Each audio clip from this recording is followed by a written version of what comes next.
The Sikh leader of Canada's new Democratic Party has called for sanctions on Indian diplomats and a ban on Hindu nationalist group the RSS. A diplomatic row erupted after Canadian police accused Indian officials of being involved in the targeting of political dissidents after the assassination of a Sikh separatist leader in Vancouver last year. Jagmeet Singh says Canada needs to take all possible measures to keep its civilians safe. I don't want the Indian government or Modi to think they've got someone in Canada who's willing to look the other way to ignore what's going on. We need to take an approach where we're all on the same side, that we're all denouncing this serious series of allegations and that we're standing united to do everything possible to protect Canadians.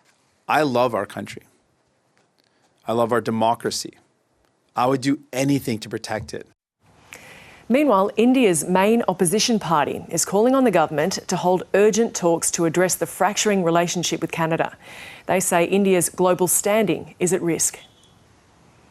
The Indian government should see the evidence that Canada has and should clarify the matter, because this will defame the country, not just in Canada, but in the world. Such incidents has not just happened in Canada, but in several other countries, including America, Pakistan, where we were blamed. This matter should be taken very seriously.